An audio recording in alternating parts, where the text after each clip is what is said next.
lugar ocre, hace muchos soles, tantos que no recuerdo, nos encontramos. Nuestras siluetas cantaban al ritmo de la alegría, por hablar de la vida entre tanto blanco y negro y entre tanto domesticado. Nos prometimos un futuro, aunque sin saber qué forma tendría, o quizás por eso. Un futuro colibrí, mariposa, malbón, cuerda o pestaña.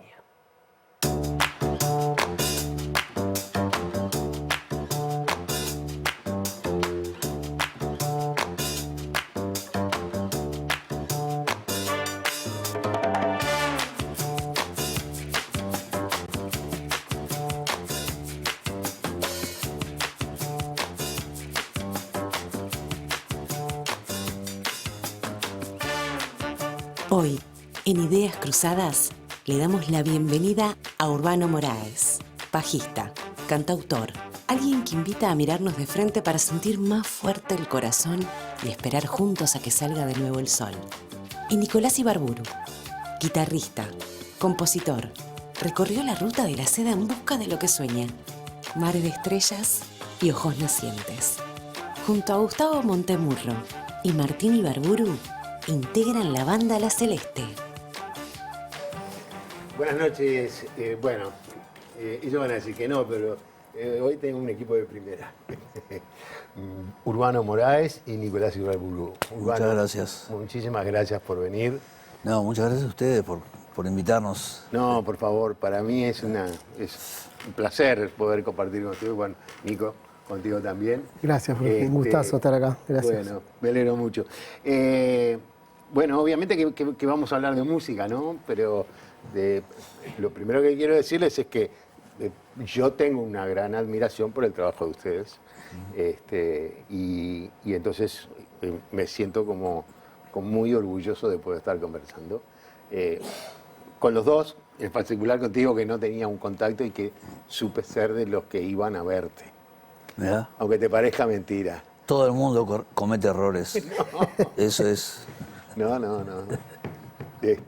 Me acuerdo mucho porque era una época en que uno no sabe por cuántas cosas hacía, ¿no? Viste que hay momentos en la vida que haces tantas cosas que hoy te pones a mirar y dices, ¿cómo hice tantas cosas? ¿Cómo llegaba yo desde el Parque Rodó donde vivía a Orfeo Negro? El sábado a la 1:30, 2 de la mañana para verlos tocar cuando cerraba. Qué divino. Sí, estaba muy lindo, un momento muy lindo, la verdad. Y bueno, ahí estás hablando del Quinto, ¿no? Que para mí una banda maravillosa, ¿no? Y de Mateo, que es como el maestro de todos nosotros. Era muy lindo tocar ahí, era muy lindo el ambiente, el boliche. Fue una época hermosa, la verdad. Sí. Era un boliche, estaba no sé si era esa Arocena o a esa altura. No. María Ramírez. Ahí estaba, Carlos sí, Ramírez. De los portones, como 10 cuadras para adentro. 10 cuadras para abajo. Sí. Todavía está esa casa, increíble. Cada vez que pasa la miro. No, se puede creer. Perdona que... No, por favor, yo esto también, soy fan del Quinto también. Increíble que los viste en vivo, acá alucinante. Solo, pero la casa la identificás muy bien, porque tiene esas columnas que tiene esa pintura, como no sé si roja o naranja, que la rodea, es como una serpiente que tiene. Y era un lugar muy lindo, sobre todo a la última hora de la noche. Era un lugar hermoso. Nosotros lo disfrutábamos desde el día, porque nos gustaba ir de tarde, ¿viste? Tocábamos de noche, obviamente, pero generalmente íbamos siempre de tarde. Y ya zapábamos, charlábamos, comíamos, o sea, inventábamos cosas que a veces las hacíamos después de noche a la hora de tocar. Como igual la gente, creo que lo que menos le importaba era escucharnos a nosotros, porque era un boliche muy oscuro, ¿viste? Era un boliche de ligar, es lo que había, esas boates que habían antes. Está bien, pero... Oscura, entonces tocábamos de todo, absolutamente de todo, y no era un lugar de concierto, de ir a ver un grupo en realidad. Pero claro, era súper disfrutable porque teníamos que hacer todo tipo de música, lo que la gente pidiera, más lo que nos gustaba a nosotros. Claro. Y más lo que se nos ocurría, la cabecita de Mateo, ¿no? Lo que se le ocurría a él en un momento. Está bueno, yo era muy chico en realidad en esa época. Y después estuvieron, vamos a esperar que se nos atoró el Nico, después estuvieron a la vuelta. Hubo otro En el boliche. troncal del hermano Artigas. Claro. Ah, el hermano el tenía un troncal, boliche a era la vuelta, claro. Un boliche a la vuelta, sí. También estuvimos ahí, sí. Sí. Sí. O sea, no, ya te digo, no era solamente los que iban a la noche al boliche oscuro a ligar, era también gente como yo, Sí, había gente que que... si había una oportunidad, por supuesto, aprovechábamos, pero que íbamos a verlos. Sí. Sí, había gente... Sí, la verdad que sí, había como algunos seguidores de repente. No era lo más común, ¿viste? Porque ya te digo, ¿no? Un boliche Sí, oscuro, de ligue, como todas las bots que había en esa época. Que después cuando se prendían las luces veía que estaba todo mal, las sillas estaban todas rotas, arregladas, las mesas con una pata que no iba. Pero bueno, en la oscuridad estaba todo bien. En la oscuridad todo sale bien. Claro, claro. Pero después creo que sí se fue haciendo como un ambiente se ve que nosotros íbamos metiendo más músicas nuestras en ese laburo que era Orfeo Negro y empezaron a caer gente a escuchar, sí, me parece. Bueno, vos seguramente has pasado por local, no sé si lo conocías, pero también tenés una relación, tuviste en algún momento una relación con el Quinto. Totalmente, referentes indiscutidos así. Y bueno, en realidad todas esas historias las vi en el libro de Razones Locas, me acuerdo. Después, justo ayer que nos juntamos con Urban, estuvo contando esa época también y alucinante, ¿no? Por favor. Y el repertorio que hacían, ¿no? Tocaban De de todo. todo un poco, ¿no? Y sí, Mateo, aparte, qué grupo, ¿no? Porque son todos Tigre de Bengala, o sea, Mateo, Urbano, Chichito, Rada, pará, estaba Luis Sosa, Luis Sosa, Walter muy Cambón. zarpado, Walter Cambón. Era tremendo equipo. Una banda muy linda, sí. Lo que es que en aquella época, estamos haciendo un programa de viejos, che. Bueno, pero no importa. En aquella época, vos ibas a un baile, a una boate o a un baile de esos, o a un cumpleaños de 15, y te encontrabas con bandas en vivo que eran el Quinto, el Sexteto Electrónico Moderno, Sí, Los sí. Príncipes, o a Totem. Sí, sí, sí. Que me acuerdo de una época de que Totem tocó durante mucho tiempo, tocaba, no sé si una noche ahí en casa de Salto, que yo paraba al lado como una banda, una barrera que había ahí de madera, miraba a todos los tipos estos tocar. Dedo son dedos. Era increíble. Otro bandón también. Sí, haciendo bailes, ¿no? Haciendo sí, bailes. Sí, sí, sí, claro. Eso no sé si sigue funcionando ya. Me parece que eso ya no. Sí, justo ayer hablábamos que, claro, en ese momento, como no había discotecas, la música en vivo tenía una preponderancia alucinante que hacía que tocaran todos los días, tocaban, me decía, Claro. bueno, Urban. Todos los días. Todos los días de la Los semana. negros descansamos los lunes, nada más. Sí. Eso era alucinante, ¿no? Era una escuela de música. Sí, después estaban las fiestas que se hacían en el Parque Hotel, donde siempre había. Claro. Bueno, ahí en el Parque Hotel tocaban mucho. ¿Ustedes tocaban? Sí, nosotros tocamos, sí. Ah, que eran Tocábamos, con sí. aquellas camisas de flores. Y antes estaban los delfines con el traje de Los corbata. delfines, claro, claro. Totalmente. Y los Killers, y. Sí. El Sexteto. Bueno, banda. ¿por dónde arrancás en cada uno de ustedes? ¿Qué los llevó a la música? ¿En qué momento el tema de la música se transformó?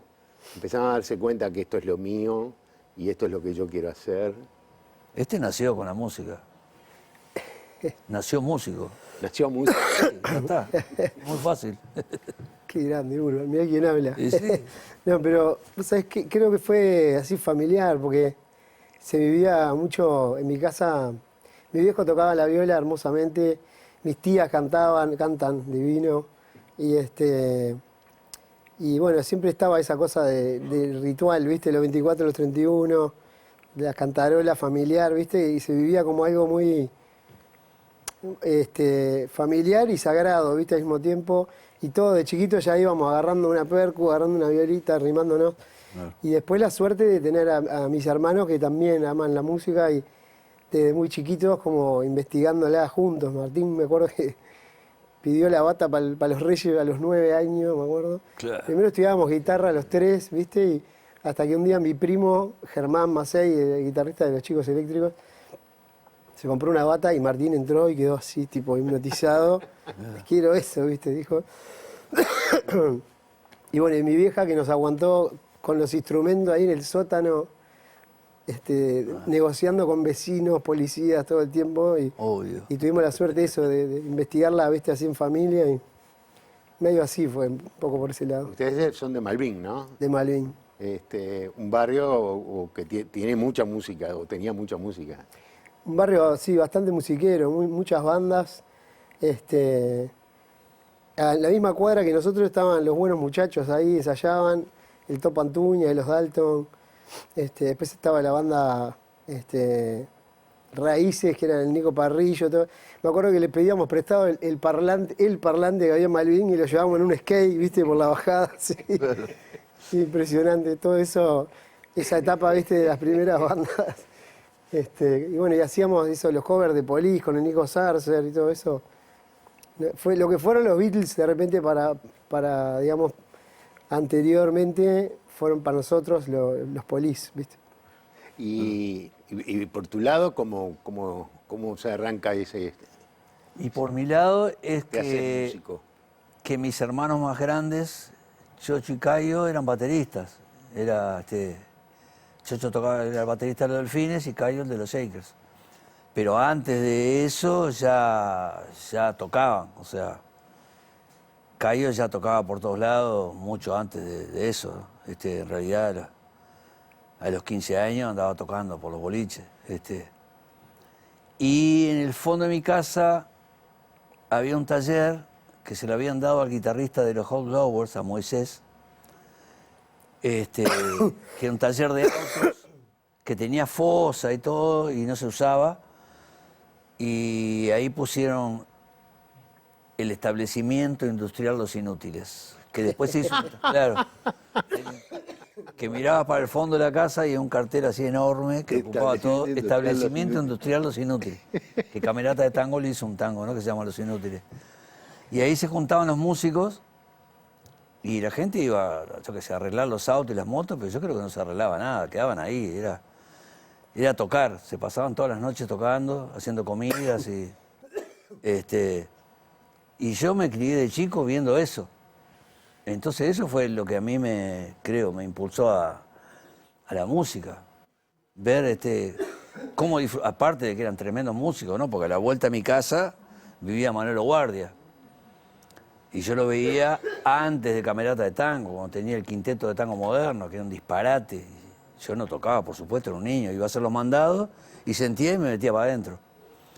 Y en la otra cuadra vivía Federico García Vigil, que era como hermano de Cayo, de mi hermano, o sea que lo conozco desde que nací. Tremendo músico, era una bestia. Y claro, me crié entre la música, sobre todo de ellos, ¿no? De todos los que eran más grandes que yo.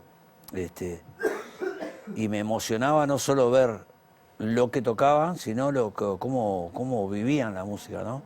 De ir a los boliches. Yo mucho antes de tocar, mi hermano me llevaba a las boates, esas nocturnas, esas que no se veía nada, y yo tendría, yo qué sé, 13, 14 años de repente. Y decía a mi vieja, me llevo Urbanito. Y salíamos de madrugada. Y claro, yo los veía tocar, que alucinaba por lo que yo estaba escuchando y los veía tocar, pero aparte por cómo convivían entre ellos, cómo en los boliches cocinaban, por ejemplo, que era muy común, que los músicos entraran a la cocina y se hicieran unas milanesas, unas papas fritas, unos huevos. Y que yo me quedaba, que ya para mí era una fiesta, porque yo, claro, los llamaban para tocar y me dejaban las milanesas. Quedaba yo cocinando, imagínate, un chiquilín cocinando. ¿No? Todo eso me apasionaba, ¿viste? Y estaba totalmente ligado a la música. Y todo el divague que había en el fondo de casa, que estaba totalmente ligado a la música. Eso fue lo que más me enamoró de la música. Más allá del viaje de la música, que es increíble, ¿no? Obviamente.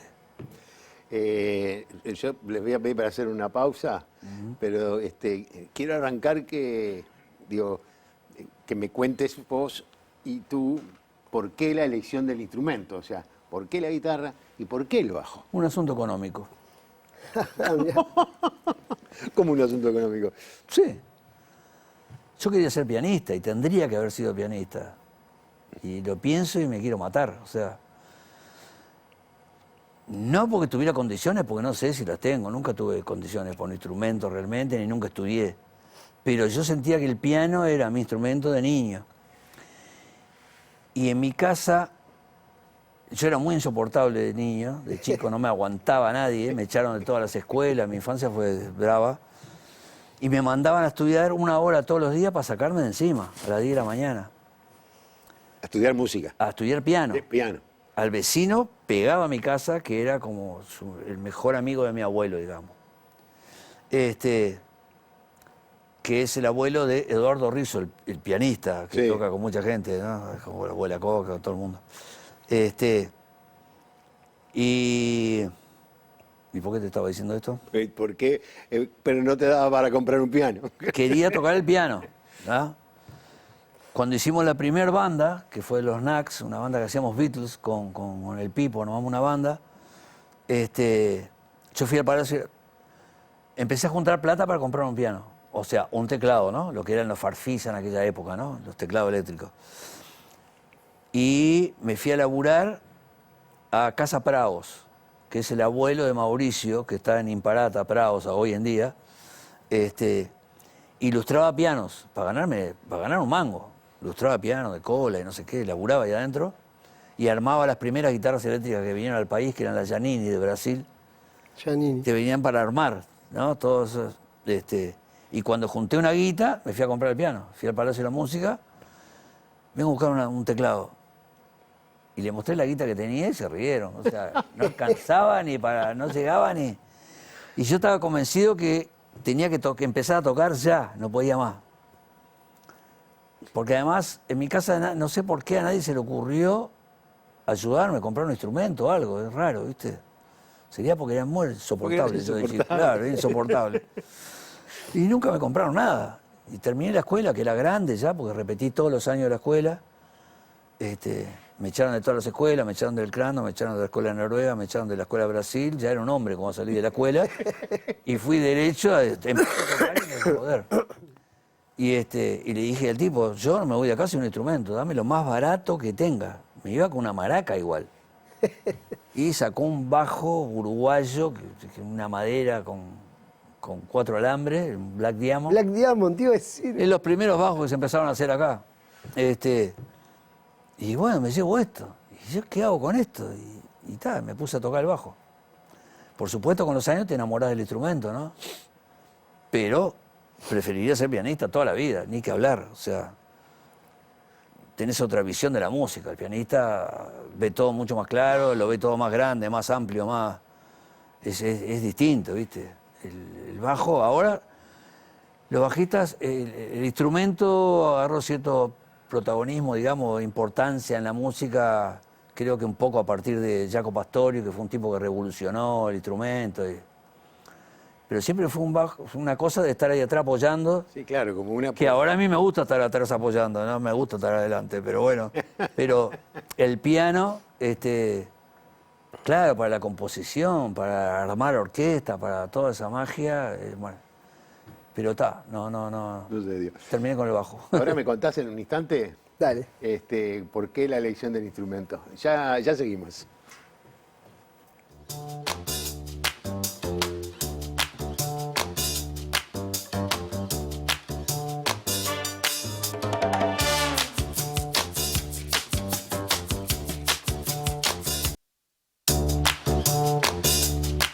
Mercado Agrícola de Montevideo, en el corazón de un barrio donde late la ciudad.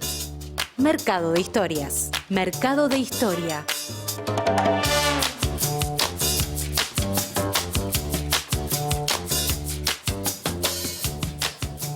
Seguimos conversando con Urbano Moraes y Nicolás Ibarburu.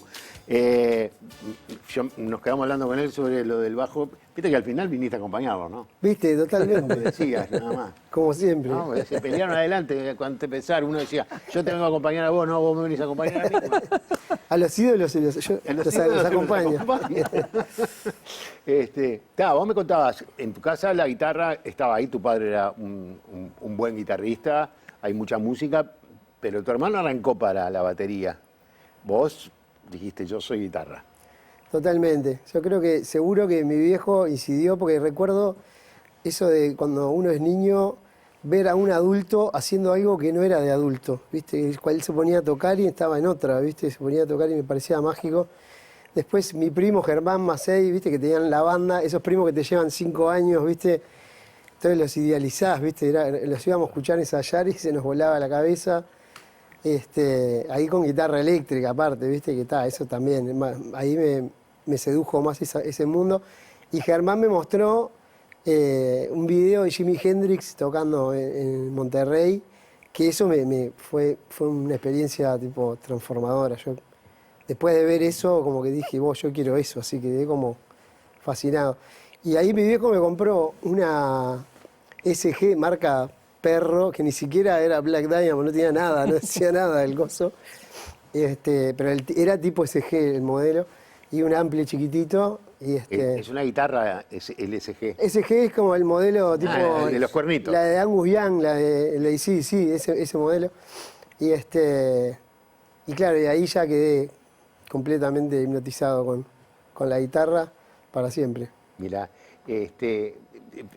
siempre me quedó como una pregunta, porque dicen que los hermanos mellizos tienen comunicación. ¿Hubo una comunicación ahí en que él me agarrara para la guitarra y vos él para la batería y vos para la guitarra, para poder tocar juntos? Pues sí, es una re linda pregunta, yo creo que sí. O sea, no consciente, pero sí hubo algo así, porque enseguida hacíamos todo juntos con Martín. Jugábamos todo el tiempo juntos, tuvimos una interacción permanente que yo agradezco a la vida, porque, por ejemplo, con mi otro hermano, y los vínculos de hermanos no siempre son así, quiero decir, ¿no? Como que podés grubear o no, ¿viste? Y con Martín siempre, me acuerdo que Martín tenía la bata afuera, yo tocaba dentro del cuarto y Martín con la bata afuera, porque claro, sonaba muy fuerte y yo no tenía eléctrica, y tocábamos tipo... ¿Cómo salió? ¿Viste? Nos preguntábamos. No, pero sí, descubrimos la música juntos, ¿viste? Fue increíble. Después lo de escuchar los discos, ¿viste? Mi vieja nos traía de Buenos Aires, me acuerdo que nos trajo Regata de Blanc de Police, ¿viste? Y llegar y poner el disco y, ¿viste? Y entrar en una, ¿viste? Y darle arriba a tocar 200 veces el disco, ¿viste? Hasta que... y sacábamos todo, bueno, eso, lo que nos fascinó en primera instancia fue la banda de Police, totalmente. Pero sí, eso, tuve la suerte, con Martín siempre nos acompañamos, ¿viste? En esa exploración. Tu hermano mayor también es músico. Andrés también, nosotros nos beneficiamos mucho de su curiosidad, y él era el que nos pasaba los piques, ¿no? Por ejemplo, se moría con Jaco Pastorius, que vos nombrabas, los discos de Weather Report, nos empezó a mostrar otras cosas que había más allá de Police, que nosotros nos habíamos quedado un poco en esa. Dire Straits, me acuerdo. Después los de Miles Davis, todo eso lo empezamos a escuchar por Andrés, nos beneficiamos mucho de su curiosidad, ¿viste? Y bueno, y el tema era que Andrés tocaba viola también, y en un momento sale un pique que consigue un amigo, Javier, para tocar un cumpleaños de 15, me acuerdo. Y ahí conocimos al Monte, a Montemurro, porque era compañero del Monte de la Mené, nosotros íbamos al 31. Y éramos 3 guitarras, un teclado y una bata. Entonces alguien tenía que agarrar el bajo. Y trajeron un bajo. ¿Viste? Claro. Y trajeron un bajo pesadísimo, que era un ropero, ¿viste? Era una cosa. Yo directamente no podía agarrarlo. Y Javier también como que no, ¿viste? No se copaba mucho, y Andrés lo agarró medio así como por circunstancia, ¿viste? Y ahí se recopó con el bajo, y después se mandó a hacer uno, me acuerdo, en el Cabeza Vargas, le hizo uno tipo Steinberg, eso sin sin clavijero, ¿viste? Estaban en esa onda en aquel momento y, claro, y ahí cuadró el trío que nos pusimos a tocar, por desgracia, de nuestros vecinos, que los atomizamos. Ahí se armó como el trío, ahí estuvo buenísimo. Exploramos juntos también los tres, sin duda. Ustedes tienen la cosa que los une, que es la música, pero son generaciones diferentes. Digo, las influencias incluso son distintas, ¿no? Sí, claro. Porque era otro momento. Claro. Que además son generaciones muy interesantes, porque vos sos una generación predictadura, y vos sos una generación que vivió la dictadura. ¿Cuáles fueron, en tu caso, las influencias o las cosas que en aquel momento escuchaba, más allá de la presencia de Mateo, que siempre que hablo con gente Sí, de claro, esa generación, antes. te dice, bueno, no, Mateo, ¿no? No, yo empecé a escuchar música mucho antes, obviamente. Y es gracias a mis hermanos más grandes, ya te digo, a esa barra de Cayo sobre todo, y de Manolo Guardi y Federico Vigil, que lo tenía al lado, los tenía en casa prácticamente, más gente que venía a tocar a casa, o que yo iba a los boliches con Cayo, que me llevaba, Pascualito, pianista, el Loco Prendes, mucha gente, Heber Escayola, unos músicos increíbles que yo vivía en ese momento que no podía creer. Y que la música que los tipos hacían era increíble también, porque eran laburos, pero en los laburos los tipos lo que se usaba acá era tocar estándar de jazz y bossa nova. Entonces ya estaban a un nivel, ¿no? Después vinimos nosotros haciendo los Beatles con los pelitos y destrozamos todo. Pero bueno, claro, para ellos fue. Pero claro, yo escuchaba esas cosas, ¿no? Me moría con Ray Charles. Yo cuando era un gurí, era como mi ídolo máximo, no podía creer. Y en mi casa, más que nada, mi abuelo escuchaba ópera, que a mí me encantaba escuchar cuando él escuchaba. Mario Lanza, todas esas cosas cuando yo era un niño, imagínate. Y me gustaba mucho las voces de la ópera. Y por el lado de mi madre y eso, yo qué sé, más zarzuelas, esas cosas españolas, ¿viste?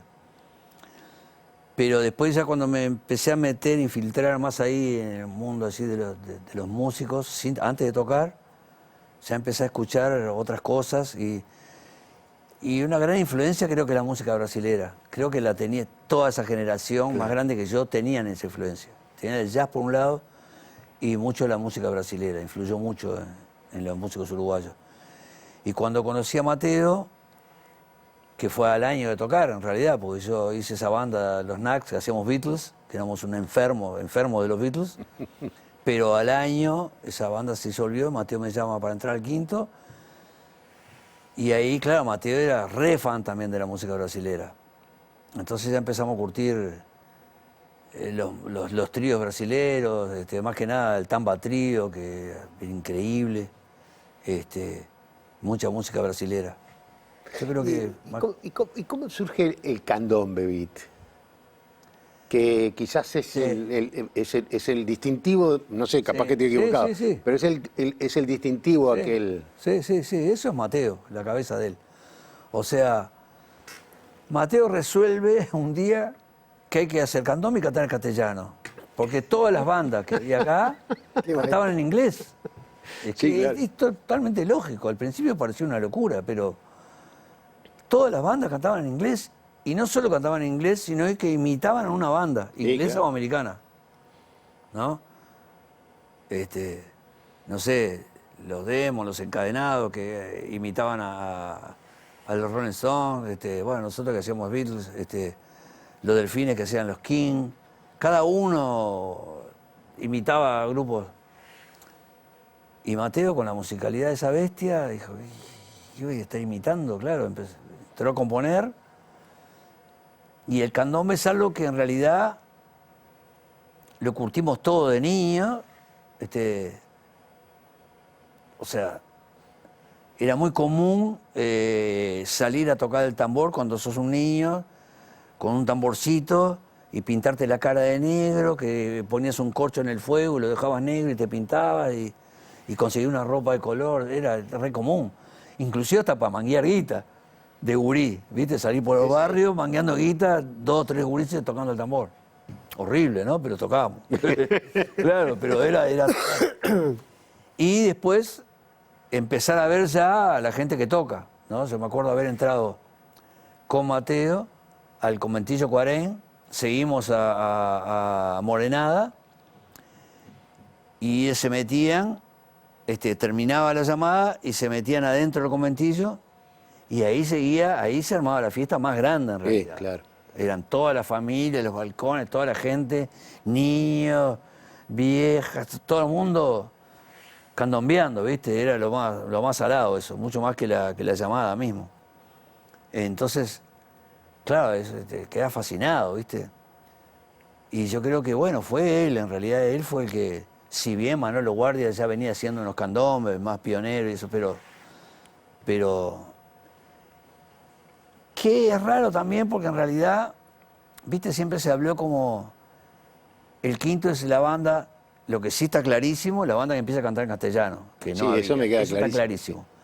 Pero el candombe es muy sutil, porque si te pones a pensar, era como una sutileza de candombe. Pocas veces hicimos candombe.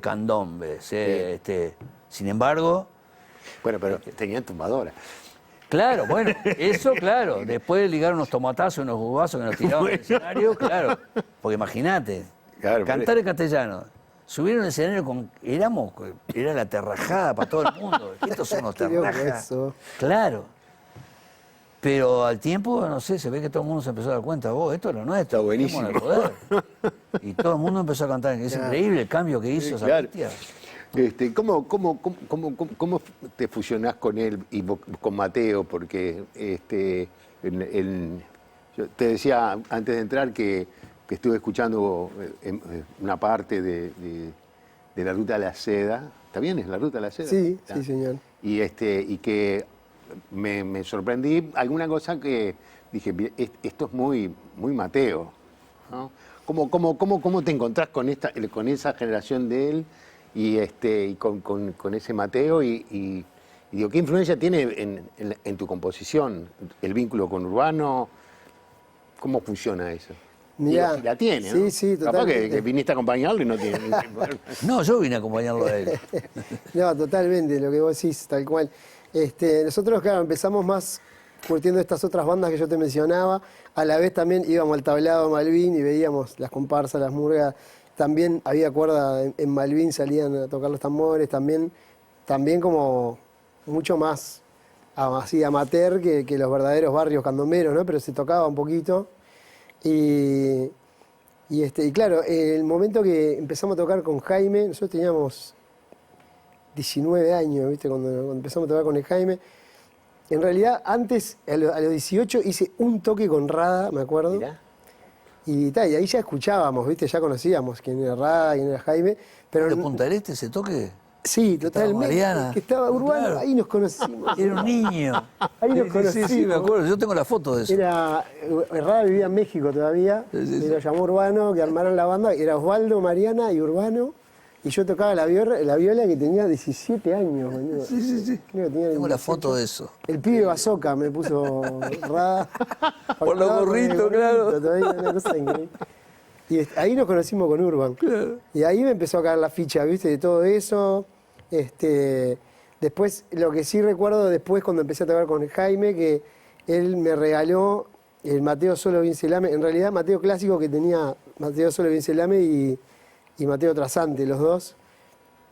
Y ahí fue cuando tuve contacto con la obra de Mateo, así después, y empezar a descubrir esas cosas. Había escuchado el OPA también por un amigo que tenía un vinilo, que tenía el Golden Wings. Conocía el Vamos a mirarnos más de frente, de Urban. Tenía cosas como retazos, viste, así. Pero después me empezó a caer toda esa ficha.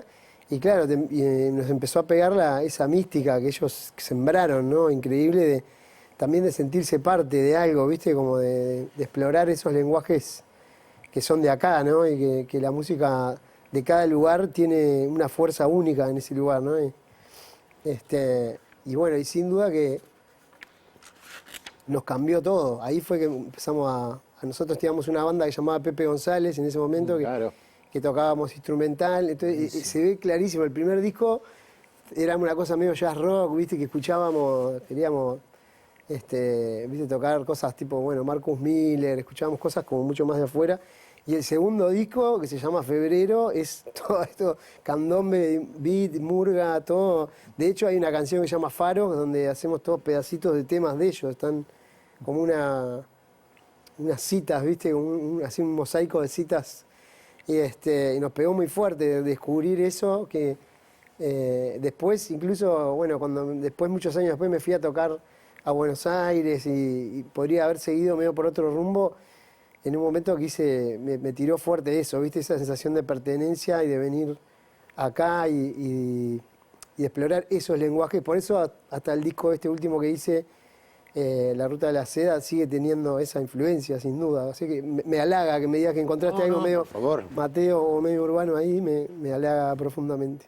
¿Y la murga jugó algo en sus historias? En ti segura, no sé si la murga en sí, el hecho de tener que tocar con Jaime, Sí, murga. sí, sin duda. Esa también, esa mística, ¿no? Bueno, recuerdo Brindis por Pierrot. Nosotros teníamos 10, 11 años, íbamos al Club Malvin y escuchábamos al Canario cantando eso con la falta. Estaba el Pitufo, dirigía el Pitufo Lombardo, que ahora después, bueno, ahí el Pitufo lo conocí en la banda de Jaime en aquel momento, 95, al Pinocho, a Ronald, sin duda que están súper presentes en nuestros corazones y en nuestra música. De repente no tanto porque somos más de candombe beat, digamos, eso nos pegó más fuerte. Pero bueno, el último tema de La Ruta de la Seda es una canción que se llama Melodía Fugaz, que canta el Pitufo invitado, y es como un aire de murga, pero lo hicimos medio... El Pitu decía que es como una cosa como bossa nova murga, en el sentido de que es chiquito, la batea, que es la tríada, la batea de la contrafarsa, tocaron con las manos, ¿viste? En vez de tocar con los palos. Hicimos una cosa como suave, pero está el aire murguero y la influencia sin duda que está. Tenemos que hacer una pausa, pero te pusieron una guitarra ahí al lado. Dale, tocar ahí. Vas a tener que tocar algo. ¿Cómo no? Dale. ¿No? Una cosita instrumental ahí, un poquito. Dale.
Este acorde se lo robé a Urbano. Un virtuoso el hombre. Qué bestia, Muchas gracias. qué barbaridad. Hay ahí en... ¿Cómo ponen esos deditos a hacer todo eso, no? ¿Cómo compone eso? ¿Cómo componen? Digo, ¿tienen método o es lúdico? Cuando sale. Pa, es como un poco... Yo no compongo. ¿Qué decís, por favor? No, yo no No sé si decirlo, te da no sé qué decirlo. Yo la verdad que creo que no compongo. De hecho, tengo pocas músicas. Sí. En mi vida, para los años que tengo, si compusiera, sería divino y haría un disquito todos los años, todo bárbaro, pero... A mí lo que me pasa es que en algún momento de mi vida pasa algo y aparece una música y trato de canalizar eso que aparece y sacarlo como puedo. Pero no me he puesto ninguno de los temas míos que yo me acuerde, me puse a hacerlos, ¿no? Lo último que compuse, por ejemplo, fue un tema que le hice a Juana Molina, que es una persona que yo quiero, que admiro, pero no es una persona de mi entorno, digamos, pero cuando me llamó para avisarme que había encontrado mi disco, de la cinta de mi primer disco, que nadie sabe que existe, todo el mundo cree que mi primer disco, o la realidad es que mi primer disco, si lo vamos a mirar más de frente, que es como del 80 y pico, mi primer disco es del año 71, que fui a grabar a Buenos Aires, y lo perdí, o sea, me sentía mal, no lo quise cantar en ese momento, le dije a Carlos Pires, guarda eso, me voy a Montevideo, cuando esté mejor vengo y lo canto, porque no podía cantar, estaba mal. Y después me olvidé, y no fui nunca más. Y se perdió ese disco. Y lo encontró Juana Molina después de, no sé, 55 años después, increíble. Palo. No, en la basura, no se puede creer, encontró la cinta. Y me lo mostró. Y cuando me dijo eso, la verdad, porque yo por supuesto que me acordaba que se había perdido ese disco mío, inclusive con Diana de Noir, no, con Diana no, con Verónica Indar. Verónica era muy amiga de Piri y me decía, yo voy a Buenos Aires, yo te voy a conseguir, Pasaron años y eso estuvo desaparecido toda la vida. Y lo encuentra Juana Molina. Y yo corté, o sea, dejé la conversación, me puse a llorar con una emoción, no podía creer que había aparecido eso, que en realidad eran las bases, porque había muy poca cosa cantada. Y sentí una música en honor a eso, pero yo no me puse a componer la música, la verdad. Si yo me pongo a componer, si yo pienso que me tengo que poner a componer algo, voy frito, porque yo nunca estudié música y los acordes que sé, que se me ocurren, se los robo a estos que los escucho y no. Entonces no me puedo poner a componer. No, pero me encantaría, está bien. Es un laburo lindísimo. Claro, por eso, pero está bien, digo, pero vos componés cuando te aparece una inspiración, algo que te motiva a esto lo tengo que hacer. Claro, pero lo que yo tengo que No hacer... sos el compositor que todos los días intenta hacer. No, que todos los días ni nunca, en realidad. O sea, porque yo lo que tuve que hacer cada vez de cualquier música de las que escuchás mía es tratar de traducir lo que aparece, ¿viste? Aparece eso y no es que yo me vendría bien este acorde, me vendría que es un trabajo que estaría bárbaro hacerlo y sobre todo la gente que estudia. Claro. Yo inclusive hago muchos acordes, la mayoría no sé cómo se llaman, la mayoría no los puedo ni siquiera tocar. Yo le muestro a Nico a veces, vos ayudame con esto, tocalo vos, porque yo no lo puedo tocar, lo compuse pero no lo puedo tocar realmente. Pero unos marcianos, o sea, manejan un nivel de profundidad, de armonía y de todo increíble. Capaz que no sabés los nombres, pero... No, son cosas que sentís, que te pasan por la cabeza por algo emocional, por alguna emoción. ¿No? Como le mostré el otro día, un tema que le hice a mi hijo, que no me puse a componerlo. Fue algo que mi hijo lo tuvo internado 3 días en CTI y se estaba muriendo. 7 años tenía, y no se murió por suerte. Pero estuvo muy grave, de asma. Y ahí me bajó una música. No me puse a hacer un tema. Si yo me pusiera a hacer temas, tendría temas para mi otro hijo, para mi nieta, para gente que quiero mucho. Le hubiese hecho un tema para cada uno de ellos, que son mis hermanos y que les agradezco la vida, haberlos conocido y todo lo que me dan, ¿viste? Y no me pongo a componer. Es una lástima, porque en realidad mi último disco tiene, no sé, 10 años más. Un desastre, pero bueno. Vos sí componés. O Sí, también te no. pasa que te surgen momentos en que viene la cosa de decir, pa, mirá esto que me apareció en Sí. la cabeza. O sea, en realidad, como un poco de las dos cosas, igual realmente últimamente vengo bastante bloqueado, te diría, como que es también como rachas, ¿viste? Hay momentos que pasa, que me ha pasado eso que dice Urban, que es maravilloso, ¿no? Que es como que sos como un canal, ¿no? Que hay algo que está pasando en el aire o adentro tuyo que como que necesitas hacer como una transmutación, una catarsis, por llamarlo de alguna manera, de exteriorizar eso, ¿viste? Que es maravilloso, porque ahí en general viene, casi que viene entero el tema, ¿no? Como que. Pero también me ha pasado de elaborar otras cosas, ponerme. A veces me ha pasado de quedarme con un retazo de esa sensación y después trabajarlo, pero depende mucho de lo anímico, es como muy caprichosa la inspiración, ¿viste? No, en el documental, hay un documental de Kate Richards que él dice una cosa que me gustó mucho, que dice que es como estar en un claro del bosque y que de repente aparezca un venado, ¿viste? Y que vos lo podés mirar, lo podés disfrutar, lo podés como. Pero si lo querés, ¿viste? Agarrar Agarrar o se algo, va. se te va a ir. También es como muy delicado, ¿viste? ¿No? Claro. Y también otra que está buenísima, en el Get Back, esta de los Beatles, que impresionante, que está eso, que están todos los ensayos de ellos y todo. Y en un momento cae Harrison y le dice a Lennon, vos, ayer me pintó un tema, hice lo que vos me dijiste, lo di hasta el final, hasta que como también tener la disciplina de cuando está pasando, viste, ahí darle la prioridad, viste, porque a veces uno está en la rosca, viste, que no, tengo que ir así, viste, a hacer una boludez y darle la importancia que tiene a la inspiración esa también, viste, porque viene cuando quiere, viste, también. Y eso lo he aprendido después, con los años, porque me he perdido muchas ideas por boludo, por no darle la importancia que tiene, ¿viste? Creo que le pasó a todo el mundo. Ah, sí, ¿no? Pasa. De que se pierden las ideas, claro. Sí, que después si la puta madre, ¿cómo no querés terminé matar. ese tema? La productora de este programa, Azul, me critica siempre porque yo pienso a veces algunas ideas para el programa y después me olvido.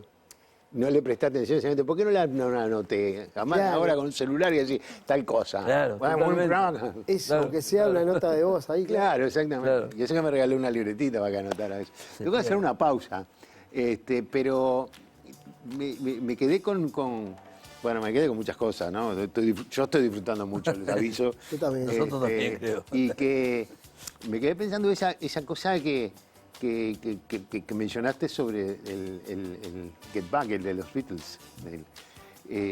Esa cosa que yo cuando la vi me impresionó, esa cosa de que estaban en el medio de un mundo de quilombo, de lío, de problemas, pero cuando empieza la música, es música. Nada más que eso. ¿Me lo cuentan en un segundo? Ya volvemos.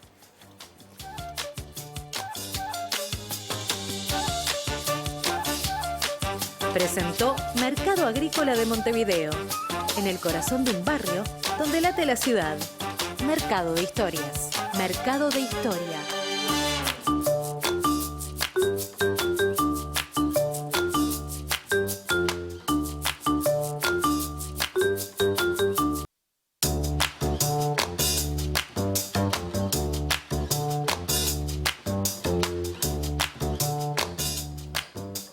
Seguimos conversando ya sobre el final con Urbano Moraes y con Nicolás Ibarburu.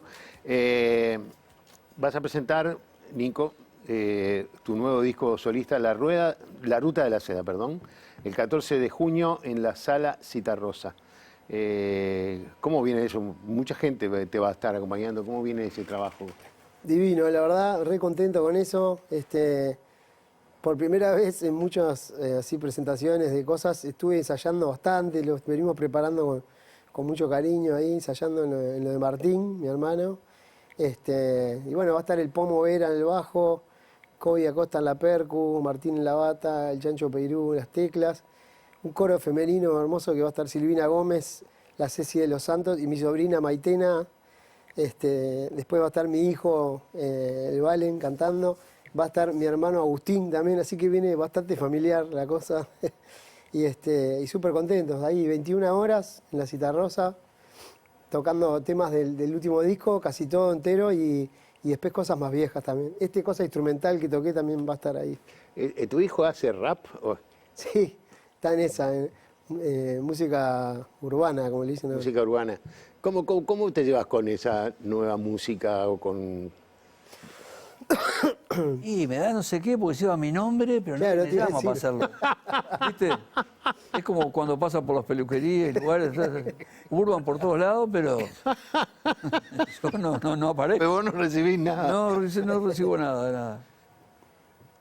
No. O sea, la música te gusta o no te gusta. Punto. Ya está. Y hay cosas, nuevas de los pibes que están buenísimas. Y hay otras que yo qué sé, de repente no me llegan, porque yo qué sé, capaz que es un asunto gerencial. En realidad me pasa con las músicas de aquella época también. Claro, sí. Había Por pila supuesto. de cosas que a mí me gustaban y otras pila de cosas que no me gustaban. Yo qué sé, ¿la música te gusta o no te gusta? Bueno, sé que tienen proyectos, pero sobre todo lo que me encantó tenerlos acá. Pero esto termina con una pregunta escondida atrás de estas cartas. Muy bueno. Que no sea íntima, que- Que no sea íntima, yo no sé lo que No, es. no. Qué buena, sí. Tenés que léemela. Leo, Sí. ¿recordás una película de tu niñez? ¿Te la digo? Sí, claro. Volver al futuro, dirigida por CMX, pero producida por Spielberg, que me voló la cabeza. Me voló la cabeza. Hasta el día de hoy sigo como a veces haciendo referencia a eso. Más que nada por la escena, la escena increíble que Marty McFly toca Johnny B. Good, ¿no? El tema de Sí. Jack Berry. Que eso también fue como cuando vi a Hendrix, ¿viste? Esas cosas que, loco, yo quiero eso, ¿viste? Como me pegó muy fuerte. Bueno, y el hecho de eso de ver a tus viejos, que tus viejos fueron niños, fueron adolescentes torpes también, fueron lo mismo que vos, ¿viste? Me acuerdo que me ayudó mucho a reconectar con mis viejos y ahora a reconectar con mi hijo. Es muy hermosa esa película. La verdad que es esa la que... me dejaste pensando, porque dijiste una frase hoy que me quedó ahí, pero después no la manejé bien, y es ver a gente grande haciendo cosas de jóvenes. Sí. Cuando decía, veía a mi padre tocando una guitarra, que eso no era una cosa Claro. que... La guitarra era para los jóvenes. Claro, que no estaba, viste, laburando, cosas como, viste, Exactamente. serias. Estaba como jugando, ¿viste? Bueno, ¿y qué dice la tuya? Che, ¿te puedo cambiar la carta? Sí, claro. No, todo bien. Porque no sé contestar esto. ¿Cuándo fue la última vez que hiciste algo por primera vez? O sea, lo que sí te puedo contestar es que me apasiona hacer algo por primera vez y es a lo que voy.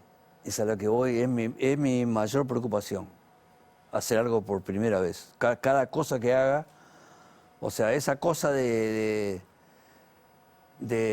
sentir, lo que todos sabemos, que la vida es una experiencia y que todo va cambiando y que todo nos puede sorprender si queremos, si atendemos. Y sentir las cosas por primera vez para mí es fundamental, es maravilloso. ¿Cuál es la última vez? No sé. No sé, pero va a haber una próxima. Pero sí. Siempre estoy, la verdad, es realmente mi mayor preocupación. ¿Cuál es la cosa que voy a sentir por primera vez? Algo que ya... Por eso no me gusta mucho repetir las cosas, ¿viste? Intento, por lo menos. No tengo más nada para decirles. Solamente muchas gracias por haber venido. No, gracias Espero a que vos. hayan pasado bien. Nosotros Sí, pasamos divino. bien. Gracias, Seguramente profe. la gente que los va a ver lo va a pasar muy bien porque estuvo muy entretenido. Así que bueno, gracias. Nada más. Muchas gracias a vos. Gracias por recibirnos. Gracias, Por vamos. favor. Y a ustedes decirles que los espero la próxima semana para seguir conversando. Nosotros acá decimos que conversar es pensar juntos en voz alta. Hasta la próxima.